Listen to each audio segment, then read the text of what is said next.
The pages of history are written by those who claim victory, controlling minds for 2,000 years, kept us in line by stoking our fears. No longer will we hide who we are.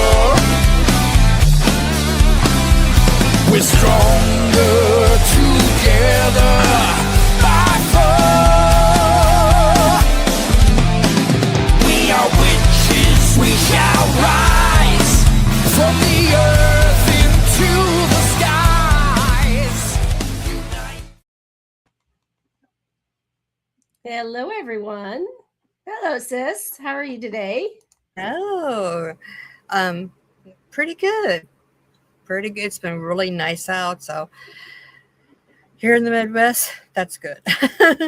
It's we're breaking another heat record today at 113 in good old Scottsdale, Arizona. So I'm lucky I'm in the air conditioning right now, so I'll take it. But we have a great guest today.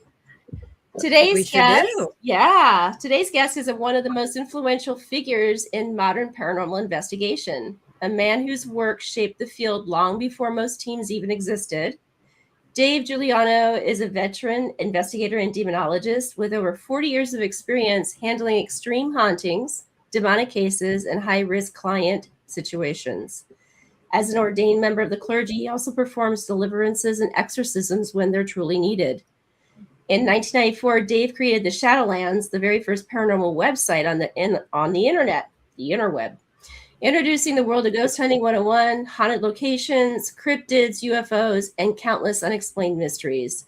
He has trained thousands of investigators through Ghost Hunting 101 and SJGR programs, and he's led South Jersey ghost research for more than 27 years.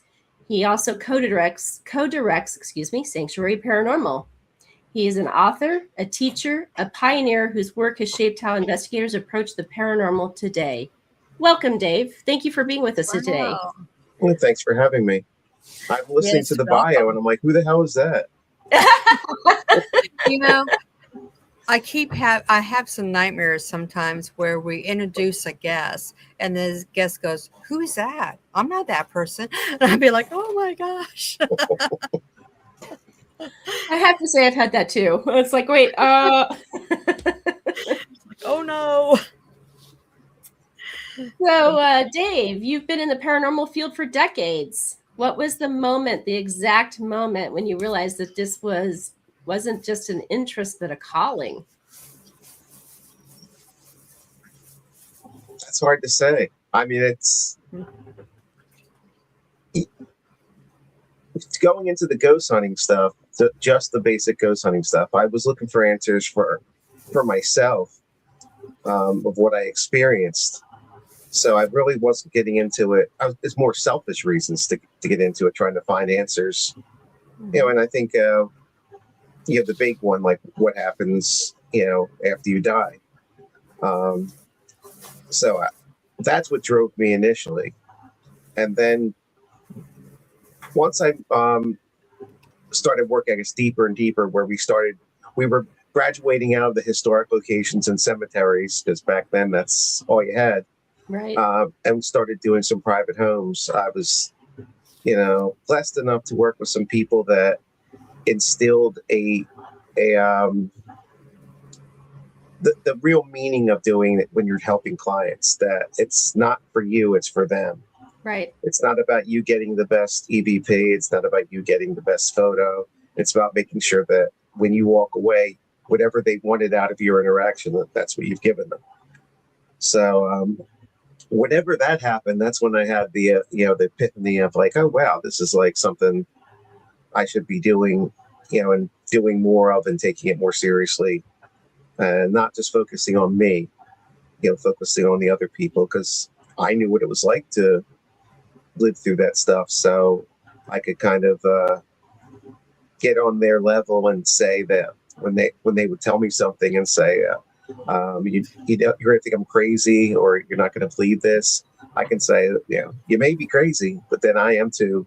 Right. But let's talk about what's going on.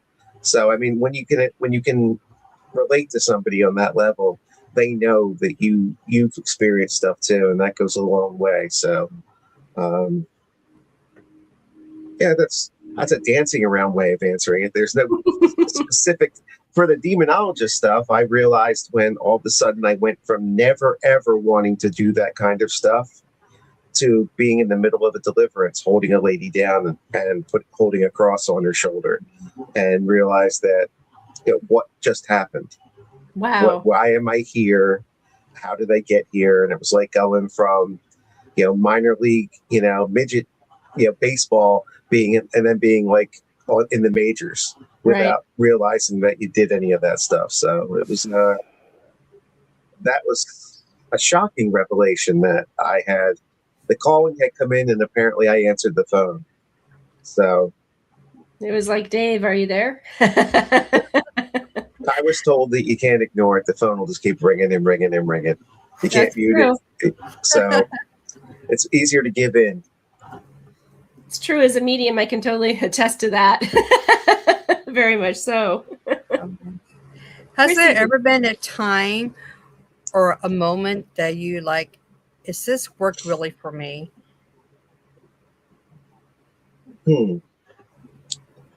Probably a lot. Quite often.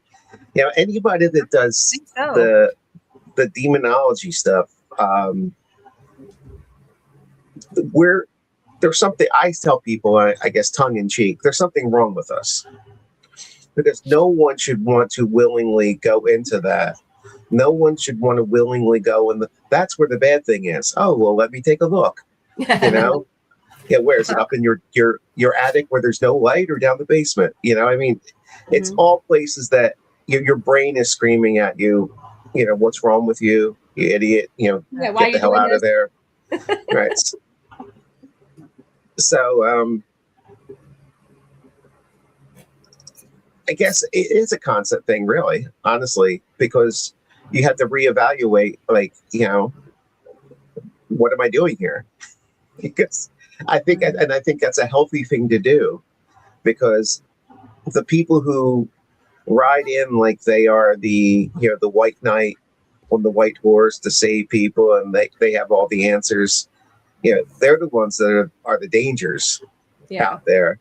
And as soon as you get the hero complex, then you're just setting yourself up to you'll be a client one day for someone else. Right. Succinctly said. Very much so. Wow. Is there any cases that, and I know all cases are confidential, but is there a case where you just like, oh my God, this is scarier than anything? How am I going to do this? Am I actually going to do this? I'm scared of this, but I got to do it because that's what your job is. But has there been a case like that? There was there's been a lot, but some of the ones that jump out, because I use them as like teaching tools in my classes. One was down in Delaware, and we were sitting at a table talking to the client, and all of a sudden she starts talking about some other case, some other thing, not her own. And I start recognizing the details. And the more I recognize it, the more the smile on her face gets bigger and bigger. And she says, you remember me yet? So this was something that I already had dealt with, and she was just rambling down the cases that we have, met before. Oh, wow. Which was a little unnerving, because that's when I realized that, they really do follow you, and they really do remember who you are. Because these were details about a case that were not vague details. They were very specific. And about an hour later into it, we were doing a deliverance. And I had a lot of people come with me on this case for some reason. And I don't remember why, but there was about 10 of us. And 9 of them were trying to hold down this woman who weighed about 100 pounds. Oh my gosh. And I remember standing there. I'm the one that's completely undefended. I have like a book in my hand. You know, I can't protect myself. So I'm looking down at a guy that it's like 6'4" and, you know, easily double or triple her weight. And she is just swinging him around on. All he had to do was hold her leg. Yeah, along with the other 8 people, and he wasn't doing a good job of it. He was being just swung around. They all look like just little rag dolls trying to hold down this woman. And I'm realizing that, like, you know, if they can't, you know, if one of them fails, yeah, one of them lets go, I am in deep trouble. Wow. So that's one of those, you know, panicking moments that, you know, I guess you start to rethink, what am I doing here, kind of thing. But I look over and her boyfriend starts to go into some kind of convulsions and stuff. And there was another priest there with us, and he walked over and started working on, you know, that person. So now some of the people had to go over with him. So now I have less people holding the lady down. And we're doing like tandem deliverances at the same time. Wow. So just looks between back and forth. We're both looking at each other going, you know, that, you know, this is not good. This is not where I wanted to spend the day. But that one sticks with me because it just, I think the realizing that they recognize you, that it's not just some one-off spirit. Sometimes it's something that you encountered more than once.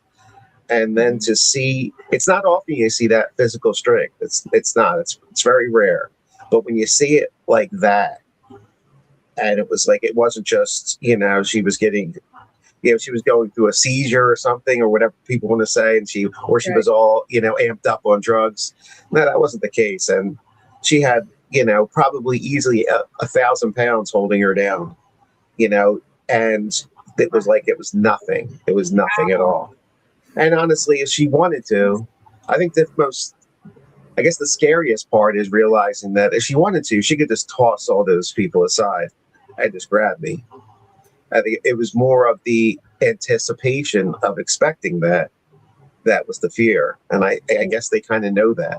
They know that sometimes it's worse to think about it than actually have it done. Mm-hmm. Yeah, that's scary. That's totally scary. I was going to say, when you're talking about the tossing around like rag dolls, I'm seeing that, like, and she's only 100 pounds. That's crazy. Wow. That is scary. Yeah. How do you contain your fear at that point? You know, it's like, you really just have to ground, and you have to, you go somewhere. There's something that suddenly that, it's not like a hero complex. It's the calling, I guess. You know, I think I was put there in that moment for a reason. And it's not my job to question why I was put there. It's to do what I need to do. And I am just a conduit for anything coming through me to help her. I am just the announcer and the MC. I am reading the stuff, but all the real, you know, energy and power comes through me and back out. Just the vessel, basically. Right. So I have to hold up my end and, you know, do what I was sent there to do. And then, you know, you don't have to like it. You don't have to, you know, it's like a job. You know, you don't wake up. No one in this field who really does this stuff wakes up and go, boy, I hope a case comes in today. Right. You wait when it's midnight, you go, got to throw another day with a case in. So we don't look for cases. We don't want cases to come in. If we get a year with no cases, that's fine. Right. That is absolutely fine, because that means that we weren't called up to go do something, which is, I'm okay with that. I am okay. Do you, in relationship to that, do you find, or have you had any cases where, like, you've done a deliverance and then you had to go back again, or your success rate is 100%. Nobody's success rate is 100%. Anyone that says they're lying, really stretching it. That's just impossible. It's like good marketing is what they're doing. They probably charge too when they say that's, Yeah.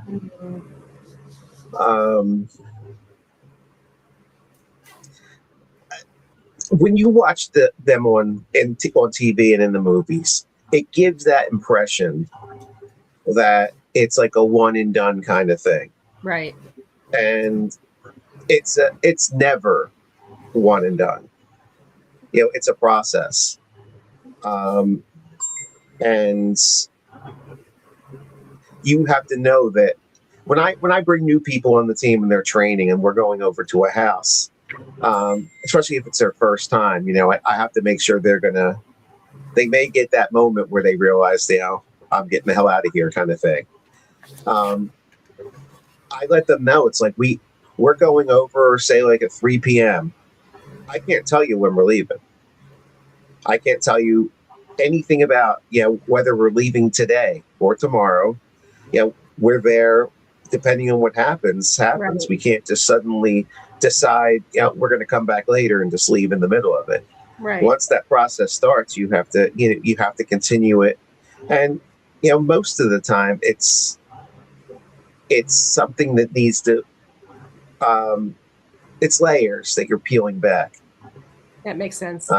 Ultimately, it's when you're doing a deliverance or an exorcism, the most important person in the room is the person sitting in the chair having it done to them, because they're the one that has to do the heavy lifting.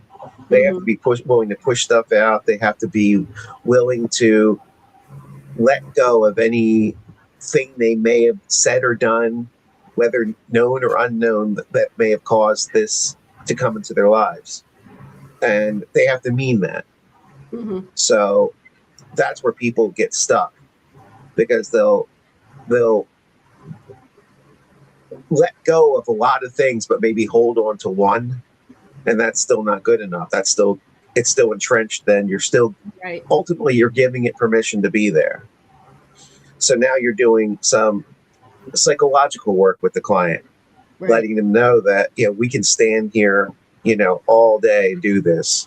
We could fly the Pope in, and it's still not going to matter if you're holding on to something because you're saying you'd rather have this there than not. Right. So the success rate is not great, honestly, because of human nature. People, because of the TV shows and movies, nothing happens the first time that they can see. So we're going to have to come back. But on TV, that doesn't happen. So we must not know what we're doing. Or they, it scares them into not wanting us to come back. They'd rather have, the magic pill instead of going through all the hard work. So people bail out, or if we do push something away, then they decide to do something again that's going to allow it to come back in. Oh, and that happens more times than I can count. Even when you're specific with them and tell them absolutely do not do this, 9 times out of 10 they are going to do exactly that. And then it's like, well, maybe he didn't mean it exactly like that. Let me just see. I don't know. It's human nature. Yeah. Curiosity, or is it really gone? Let me see. Right. And so there's a lot of those people don't necessarily reach back out to you, because when they realize they screwed up, they don't want to be embarrassed and reach back out for help, which is another part of the whole trap. They now have built their own self. But there are those cases that you do. They are successful, but they're the ones that you don't necessarily hear back from the client, because they don't doing what we do. They don't want to reminisce. Right. We're not old friends. They don't want to reminisce about the worst time in their life. So it's like they're not contacting us again. And once in a blue moon, we get an email from someone that says, "Hey, everything's going great. Thanks again." Years down the road. And that's kind of what I guess keeps you going a little bit, because that that at least there was in the tiny little bin of wins. There's another one. So Right. I think you just have to be willing to know that you're not going to be successful every time. Right. Well, and you bring up, a point about TV. I mean, I think we've Christy and I've discussed this with many paranormal investigators in the sense of, it's paranormal entertainment, it's not real life. It's not anything that has to do with the real life and what real paranormal investigations are. Money. Yeah, correct. Exactly. Mm-hmm. So in lieu of that, looking back, what do you think the paranormal community got right in the early days that they've lost now? Years ago, we would want other groups to go out to a location and investigate it so we could compare notes. There was nothing to compare it with, especially when there were fewer groups. I can remember many locations felt like they needed to be like loyal and they only wanted us to come out. And I would tell them, please don't do that. Invite other groups. And here's a couple I can suggest right off the top of my head, because that's what we all did. Because we were trying to gather information and we realized that other teams were part of that. They were using different equipment, different methods, different people, and just the luck of being there at the right time at the right place.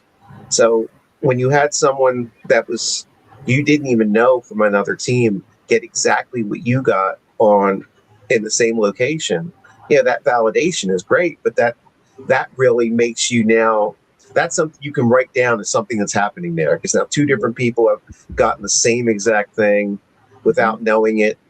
The verification of that matters to the locations too. Now, it's every man for himself. And when you contact a place, to just say, hey, would you be interested in, having us come out or anything? You got to hope that the 300 groups that you just pissed off by stepping on their personal place that they have the sole rights to, although the owner isn't aware of that. Right. Exactly. And then the 3 or 4 year battle that will ensue over that. Right. That really wasn't there was stuff going. There was, we were a small community. There were still people, griping at each other, but it was back like, when we were all younger and before social media. If you had a problem with somebody, you either talk to them face to face or over the phone. There was no, there was no keyboard warriors where it's very easy to say something when you're not in front of somebody. Exactly. Or preaching to the social media crowd. Right. That didn't exist, and I think that's what made it easier for us to stay like that. Once that stuff started coming out, that changed everything. Not just the money wise and the influencers and all that. It just the whole attitude. It's like beer goggles, where people were willing to say anything at all when they don't have to look you in the face. Exactly. And then when you see them anywhere, they act like there's nothing wrong and they'll smile and want to hug, and it's insanity, really. And that's kind of where we are now. Yeah, it's very unfortunate. It's very unfortunate. We have a couple of teams that we've done interviews with, for Para-Unity, and there seems to be a want and a drive for that. It's coming out more, but it's an uphill battle. It really is an uphill battle, because you still have those people that are in that mindset that, no, why would I want to collaborate with you? This is, this is my place, and you don't get to go investigate it. And, it's a shame. I think we try too hard for the Para-Unity. Yeah. If we're sitting here talking about Para-Unity, then we're all in that club. So if we make it more exclusive to just the people who are always saying, I wish we could do this, and just all stick together and Good point. kind of not pay attention to, a blind eye to the other, craziness that's going on. Let them create their own paranormal universe, and we may, whether we're a smaller number or a bigger number, it really doesn't matter. We'd be the happier people, and a lot, just, a lot less stress and drama. And, I wouldn't be afraid to, when I open up Facebook on my phone, I probably swipe up twice and then stop, especially if I didn't read anything about anybody bad mouthing anybody yet. Then I call that a good day. Yeah. But normally that's not the case. Yeah. So I don't want my whole day and my whole view on the paranormal to be, tainted by, egos, egos and wallets. Yeah. That's pretty much what it is. And everyone to think that there's people out there now that have been trained to see it as the lottery. Yeah. If we do this, maybe this is the one we're going to get a show. And yeah, they didn't just do the math and figure out in the past 20 years exactly how many paranormal shows were there. Right. And now we're gone.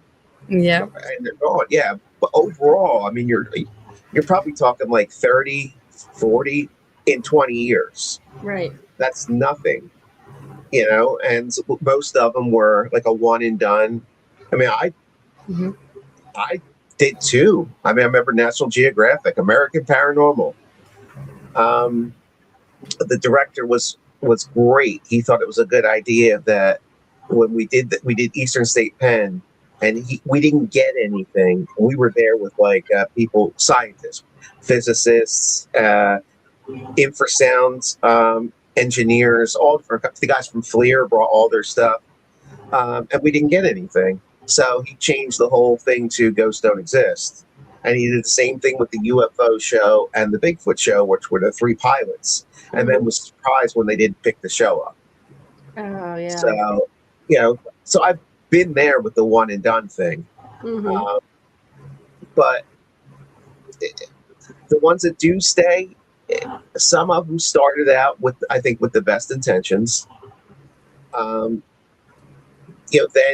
things get complicated because then it's a job. Right. And they're not sending you out, spending, 5 figures for you to fly out somewhere and spend a week there and then come back with no show. Right. So there has to be something that you come back with. We've all heard the crazy EVPs that sound like a robot talking, but you can't make out anything. Maybe that's the best they got.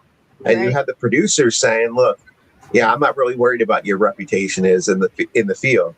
This is money. This is what we're all getting paid to do, including you. So we're going to put Mr. Roboto out there as some evidence, and that's it." And those investigators are now stuck with that. They can't get away from that. So you never know how much is the decision from the people behind the camera and how much is the integrity of the investigators. But then you turn to YouTube, where you only have the integrity of the investigators, where I've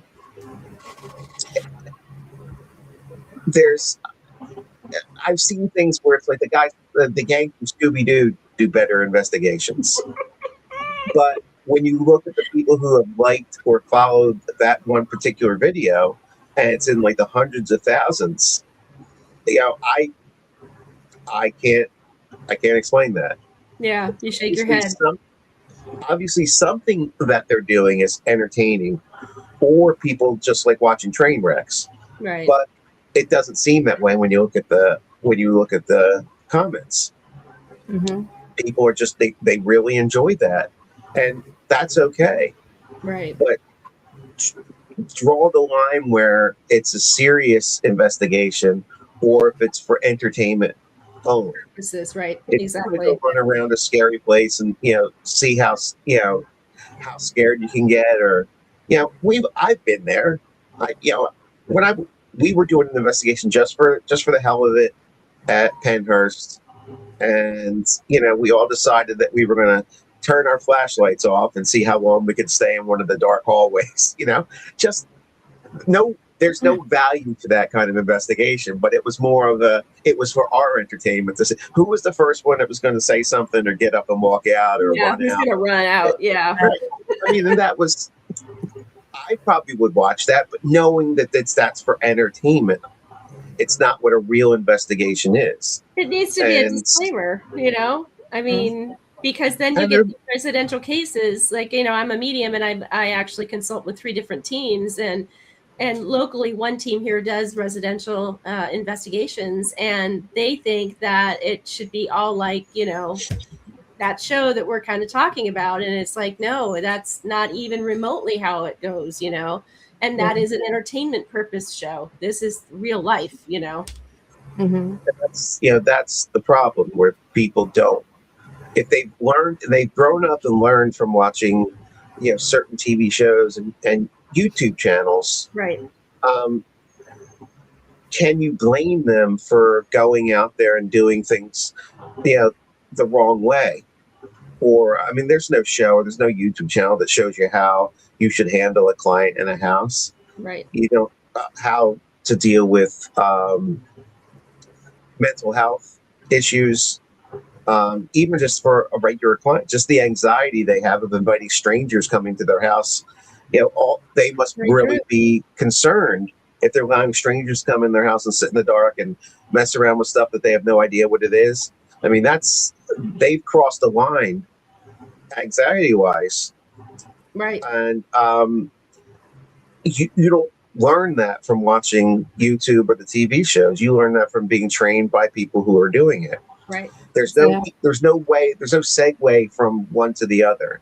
Mm-hmm. You can't start doing it. And that's, my team probably cleans, probably 40% of our cases are cleanups behind other people. Oh.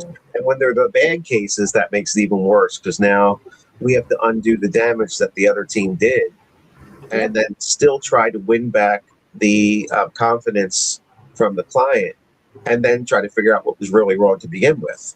Right. So they complicated it, threefold by going in there and not being willing to accept that they may not be the people that could really do this. Right.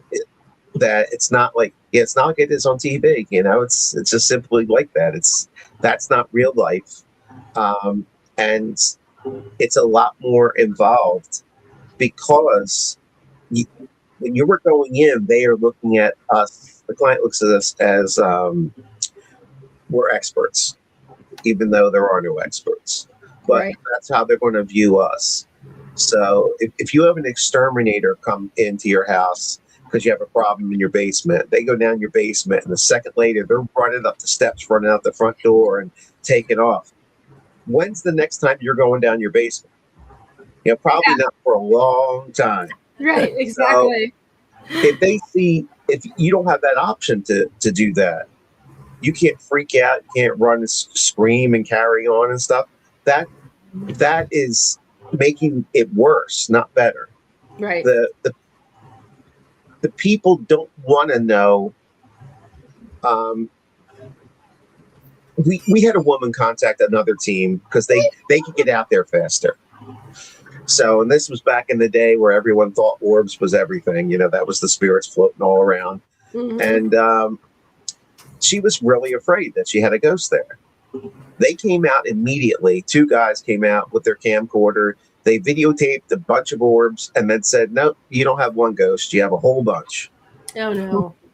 And then they left, and that was it. They didn't do anything else? No, that's all they do. They got their video clip. That was more important than anything else. Say that was the moneymaker shot right there. Yeah, probably went right up onto their webpage or social media or whatever. But this is you just really damaged that person psychologically. Yeah. Mm-hmm. And they didn't do it intentionally, but they just did it because they had no clue. That's not something you do. Right. I would tell people, they're afraid they have one ghost. Telling them they have multiple is not a good way to go. You accelerate their anxiety level from like 0 to 60 in 2 seconds flat. Yeah. So it's learning how to talk to people it's a lot of the stuff isn't paranormal stuff. Right. It's a lot of investigative work, interviewing, people, person to person interactions. All that stuff is more important than the actual investigation. That's just now following up on everything else and trying to tie things together. Right. There's even cases that I know there's groups out there now that would go like, oh my God, why is he saying this? But you may not need an investigation. Right. You could go out. We always get a questionnaire, and then we go and talk to the person in person at their house before we decide we're going to do anything. Just because they contact us does not mean an investigation. Right. So we after we have the questionnaire and we meet them, that gives us enough where we think we know enough that we come up with a game plan of what we should do next. And there's a lot of times that doesn't involve an investigation whatsoever. If someone is sensitive spirits, they just didn't really realize it yet, coming out and doing an investigation serves no purpose whatsoever. Pointing them in the right direction of books to read, classes to take, maybe someone that you're aware of in the area that you can say, hey, can you help this person out? Right. There's so many things out there now that could help them, because once they understand what's going on, maybe some of the fear goes away. And too many groups, and I probably would say a majority, would automatically, from the get-go when they're contacted, there's nothing that person could say that would be deterring them from doing the investigation. Right. And that's not what the personal case and the private cases are. That's something for when you finally get a place you've been trying to get for a long time, or that's Right. that's totally different. When you're going into a private house, those things don't matter. Right. I agree. That's the hardest thing I teach people because people join South Jersey Ghost Research. We put them through a training thing. It can take anywhere from 6 to 9 months on average. And there's a written test. There's a practical test. There's a lot before I will put somebody in a private house and say, hey, I trust you to be able to do this the way that we've explained. Because it takes a while to correct what the misconceptions they've gotten from TV and social media about how you do this. Right. It's like, you can do it that way, but that's for you on your own, doing a fun place that you're out there. And then there's the one where you're doing it for somebody else. Right. And they are two different things, not remotely close. So, I mean, I was going to say sometimes it's the only thing that's the same as the equipment, but that's not true either. Walking around with a ghost box in someone's house, not a good idea. Right. Because you can't control what's going to be said across that ghost box at any given time. Like the obelisk too. Mm-hmm. You can't control that. It's a wild card. It can say something really, that the client's going to take the wrong way, and they can't unhear that. And the only reason they even heard that was because you brought that piece of equipment in. So there's things that they're nice to have for your investigations, but when you're going for someone else's, you don't need to bring it. There's a whole different way to investigate. And that's not, you'll never see that explained anywhere on YouTube or, even the TV shows. They don't show where the line is. Mm-hmm. It's for some people, there's no line. Right. We have a question from someone who is on YouTube but cannot post or anything. But she was wondering about the entities and everything. Because she says, you hear all the rumors about Annabelle and other dolls out there that supposedly have like an entity inside of the doll. Have you ever been in a situation where you had to do an entity in a doll or any haunted items? Haunted items come up a lot. When we're doing with the bad cases, normally if there's something that seems to be a focal point, or just potentially it's which one of these things doesn't belong here kind of deal. Where we're trying to figure out what the source is, maybe by taking. They know that 6 months ago this stuff started, but they also got this, this locket or this mirror or this something, that from a relative or from an antique shop or trash picked, wherever they got it. Then we may say, okay, well, let's get rid of this item and see what changes. And dolls do seem to be, very popular. And I think if I was an evil spirit, hopping into a doll to scare the crap out of somebody would be a very effective way of doing it. Absolutely. Like, True. Everybody's, especially if it's a clown doll. There you go. Yeah. Double it up. So right there, you already got them psychologically, so why not? I think in situations like some of the more famous haunted objects, especially the dolls, some of them are bound to where that spirit is basically trapped in there. With the way like Ed Warren had his museum set up, those things were there to take them out of circulation. Right. So they weren't going to show up at some flea market somewhere or move on to like their next person. So by holding on to them and keep them out of circulation, that was solving part of the problem. I think that other than maybe a handful of people, like with Ed and John Zappis and a few other people that have the haunted, the collections of haunted objects that are doing the right thing, they're keeping them in for the right reasons and keeping them out of circulation. The other people that are out there just putting these dolls out and or whatever the item is, they don't realize when they pop that picture up on Facebook of this thing, and all the people focusing on it, all the energy that's going is going right to that entity that's there, supercharging it. It's the objects complicate things a lot. But if there's something that we determine is the cause or maybe adding to what's happening, we do remove it. I don't hold on to anything, and there's different ways of getting rid of the things that are going to be in a way that should keep them from ever coming back in circulation again. Including, I can see that because we're going to go to Salem, Massachusetts here in September.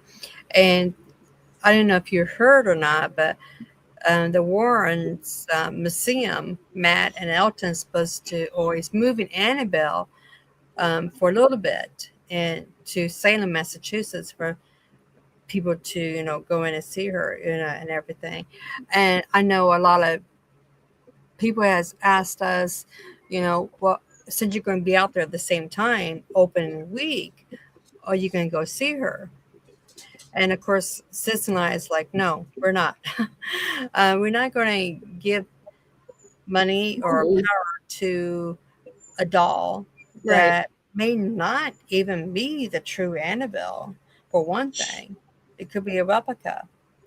But what is your feelings on that? Do you? Because you seem like you want to. You tell them the truth about the paranormal and everything, demonology and everything like that. But when it comes to like that doll, like Annabelle or Robert the doll or something, how do you feel of them being displayed and everything? Because you are giving, them power and everything. Or do you think it's just like a money-making game? I think if the objects are being handled properly, which whether you're doing it religiously or through any other means where you're going to be doing some protection around the items, basically to protect them from the people that are going to be coming in and putting their energy out there. Well, if you are consciously taking care of the things like that, then it's not as bad. I did 2 of the Seekers of the Supernatural Paracons when they were bringing Annabelle and some of the other things out. And the first time I went out, they had asked me to bring some of the equipment from the Ghost Hunter store and set it up on stage. And I didn't realize till we got there that, I was setting it up on Annabelle and a bunch of the other, more, famous or horrific dolls and toys. There was a little toy dinosaur. I mean, there was just, so I had never seen that stuff up close. And, I was, a fraction of an inch away from all of it because I'm laying my equipment on top of stuff. I'm draping my tripwire across Annabelle's case.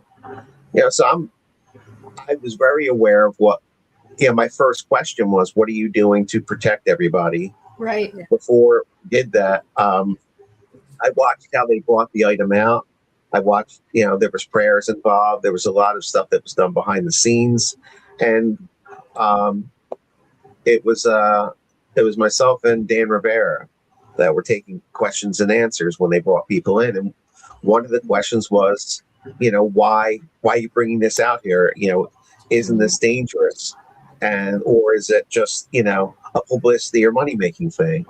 And I said, if I come out on stage and I start talking about demons to a large crowd here, and I'm just some old guy that is up there talking about demons. If you don't believe in it, but when I can give you just treating it as a prop, here's the doll that you've all known. Here's the real thing sitting right here. It becomes real for you. Mm-hmm. The people there are hanging on your every word because you bought a learning tool there. And it also shows for that we're bringing it out there in a safe way, that there are ways to deal with this stuff, that good can overpower the evil. And that's an example of, this. When you are just speaking at a lecture somewhere, or when you have 5 of the most, well-known haunted demonic objects standing behind you, you suddenly have this, the power of what you're saying sticks. People are just paying more attention because of what's up there with you. So using it the right way, yes. I can't say I'm against them bringing the stuff out as long as they're doing it properly. And I've had at some of my events, I've had people bring haunted doll and haunted object collections, but I know the people who did it. I know how they take care of everything. And if I'm trusting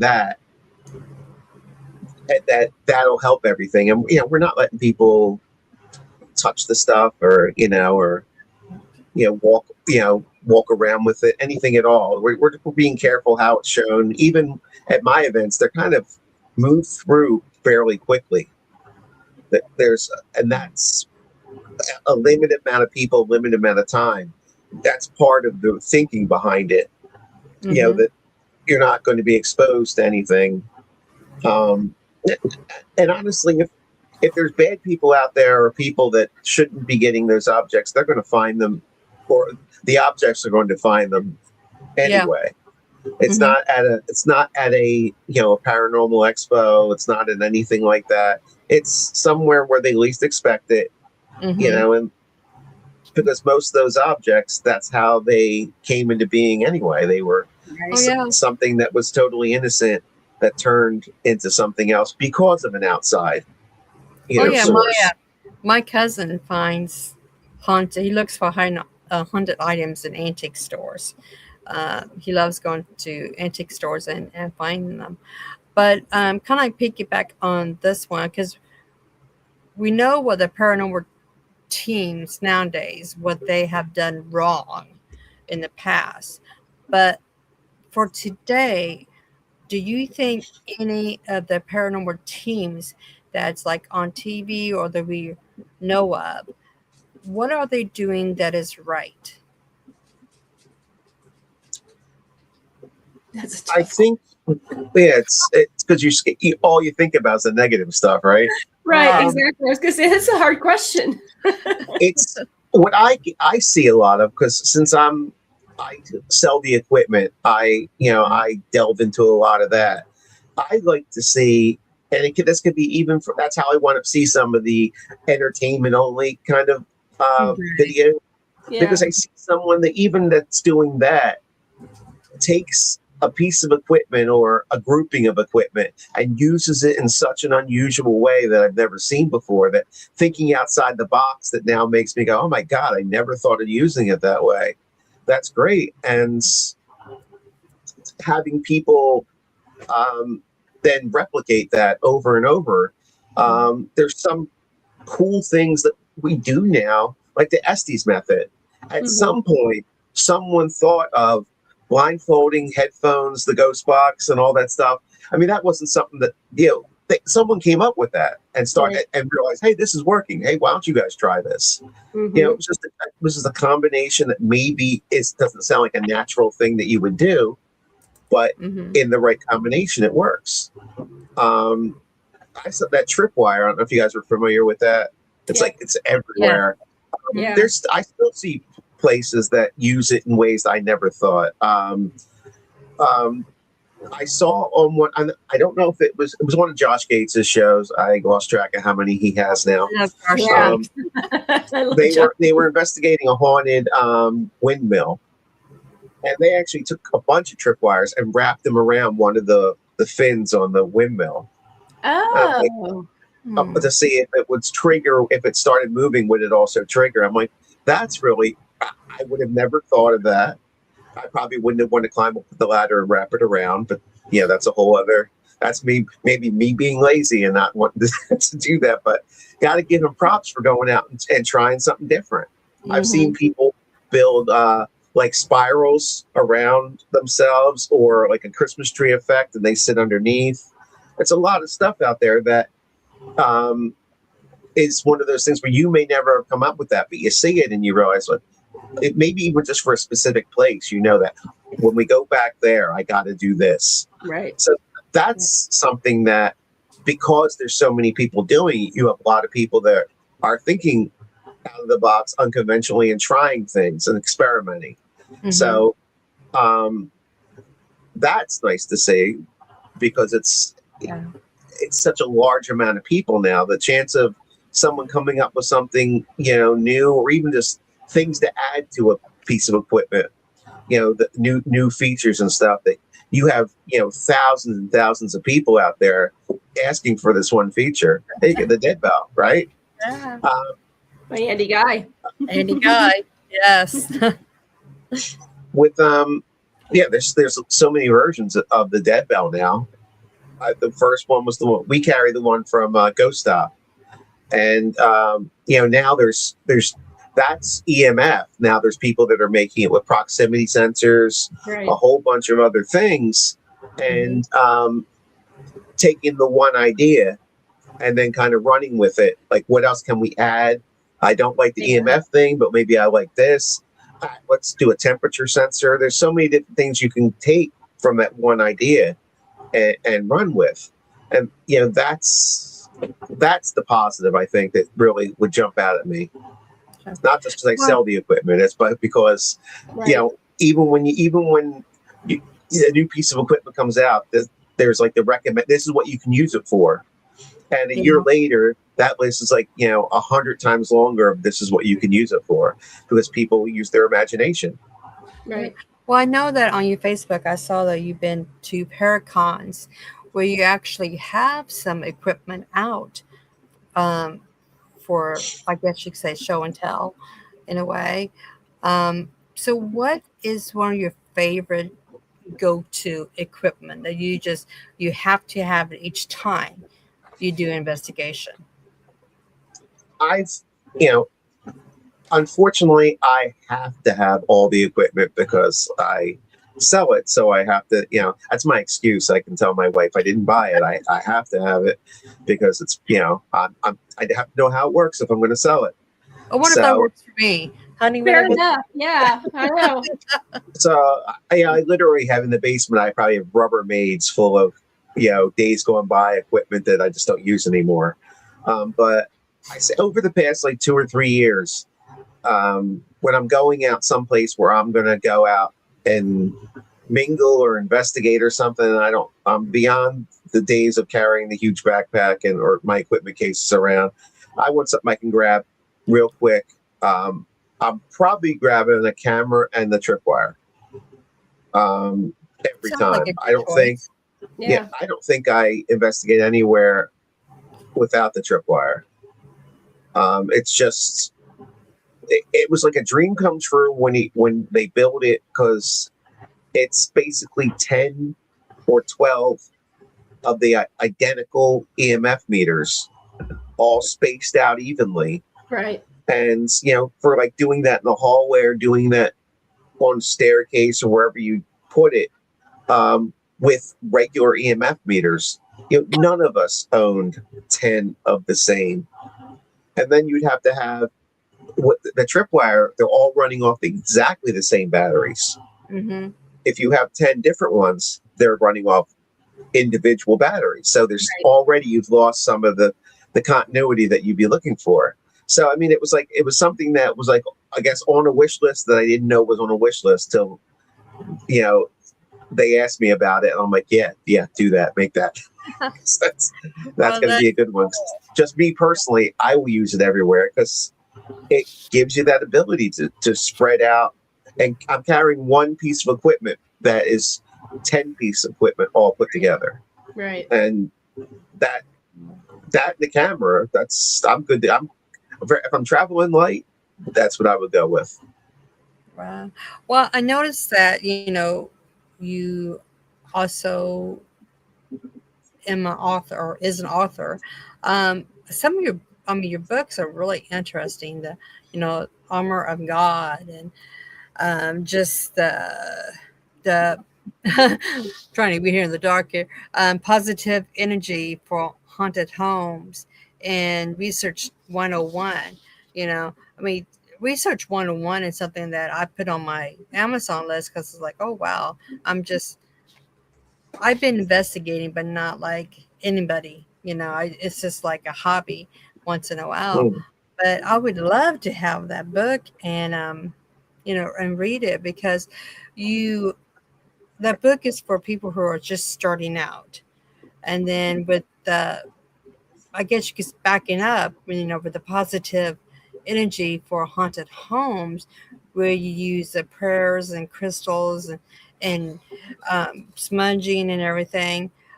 So how did you come across about, well, I should say, how was you thinking about when you was writing these books that this is something that is to be told, because there's so many out there who wants to start but are doing everything wrong? I think the first one was the haunted energy or positive energy for haunted homes, which was literally our guidebook of what we were doing and telling when we were working with clients. That's exactly what we were going over. So that was just putting it down in one spot. And these are the ideas that work for us. We also wanted to put it out there too, that I wanted to make sure that I included everything all in one book to show that, some people, depending on your belief system, will, turn away from some things. Like I always mention crystals because we'll deal with that with our clients a lot. And right away they, if they're Christian or, Catholic or something like that right away. It's like, oh, we're not going to do that. That's right. That's, I'm like, did you think God was bored that day and he decided to make millions of different crystals with different properties just for the hell of it? Right. I'm pretty sure that since he made them, they're okay to use. Right. Exactly. Just like the plants, the herbs, the smudging, the resins, all that. Yeah, he did it. Yep, big guy upstairs. So I'm pretty sure you're covered religiously where you're not going to get in trouble for using this stuff. That's right. You're not going to go to hell. You're not going to hell. And that's kind of what one of the things we would have to explain to people that, like that. That's, you can overlap things. Yeah, I use it all, but I mean, just personally, I crystals are great because it's something you can throw in your pocket. I have little bags that I'll just load up what I need for that investigation without thinking about it. Afterwards, I'll look back and say how accurate my just guessing was, which is pretty cool when you see how sometimes that just works out. And then, some of the religious stuff, then visualizations, there's so many different things you can do that don't negate the other. Mm-hmm. And that's kind of why, we were trying to put it all together and say, this is how you could do this. But when I wrote it into the book, that made it easier to explain to clients because it was all in one spot, coherently put together instead of just trying to throw in different things and explain stuff. Yeah.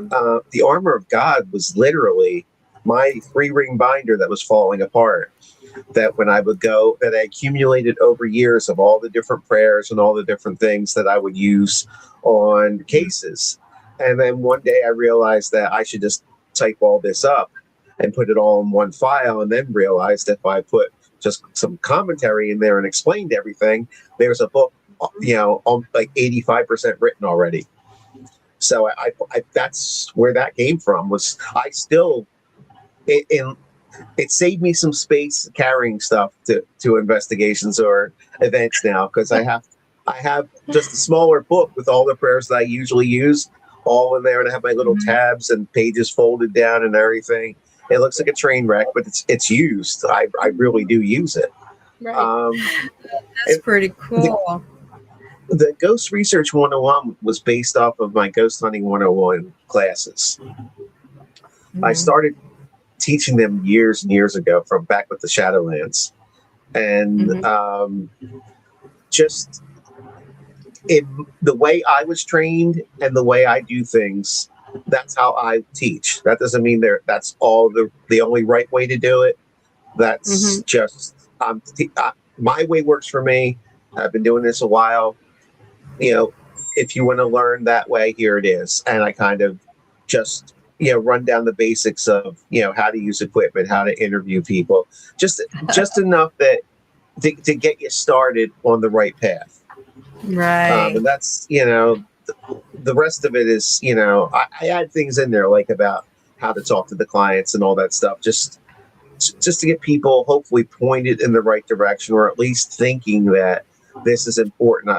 I need to make sure I do this, as opposed to having no idea that that's something that should be done. Right. And, just running in carelessly. So they all had a purpose that I needed to. It was easier. You're going to have people that are going to go to a webpage. You're going to have people that go see a lecture or take a class. And then the whole other missing aspect of that was the people who were going to, read a book on their, device now, because they're on Kindle too. Right. Yeah. So it's like, so I was reaching out to more people than I was already, getting, because I felt that especially with the Ghost Research 101, I thought that stuff really needs to get, widely dispersed with enough people that, hopefully they learn from that, and then they tell other people and they learn from that. And it's like, pay down the line where people are learning and learning and learning. That's the concept. At least that's the hope behind that. I think it will. We have the top of the hour, a little bit past that. So before we go, excuse me. Once you plug yourself in, where are you going to be at for the rest of the year? Do you have anything coming up? Do you have another book in process? What is going on with you, Dave?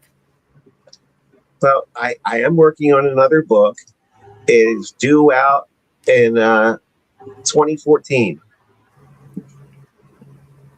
So I'm a little late. Yeah, I was gonna It's a say, hang on a minute. Did I just do the little bit time? late.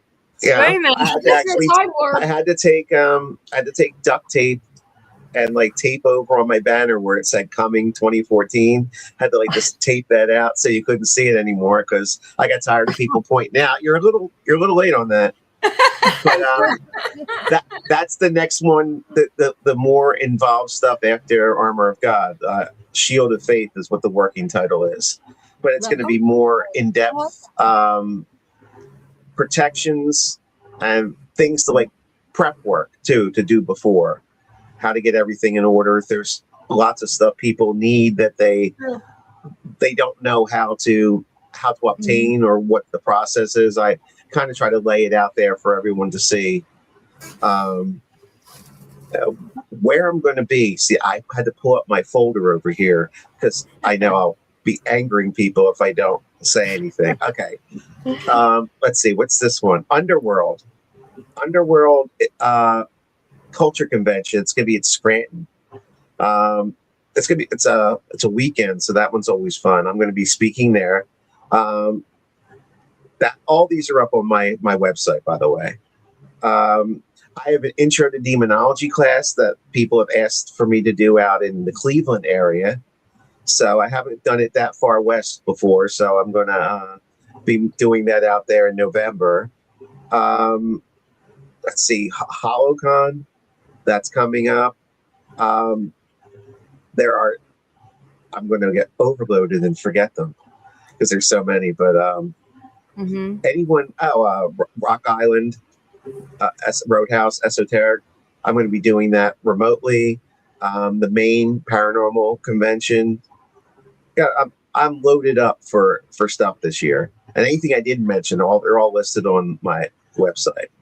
Oh, well. But And speaking of your website, we have all of them going across the screen that I got off on your Facebook. So I'm hoping they're A-okay to put up.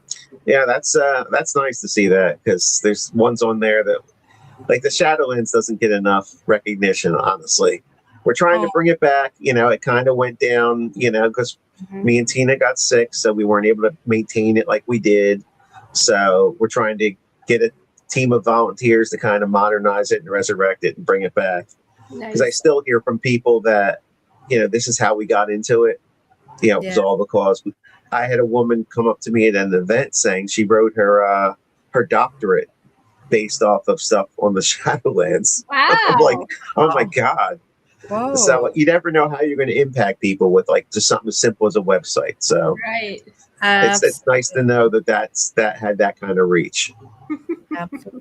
Well, everybody, it's time for us to go bye-bye. Dave, thank you so much. Thank you. It was a pleasure to talk. I love listening to you.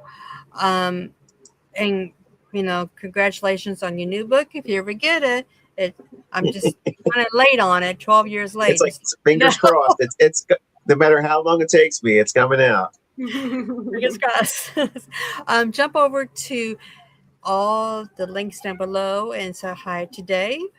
And for everybody, please subscribe to Within the Cauldron and Behind the Witch's Bell. We also have a Facebook page to jump over to. Meaning Red has their own site, Meaning Red AZ as in Arizona.com. And everybody, it's been a pleasure and blessings to everyone. Good night. Thank you. Good night, everyone. Good night.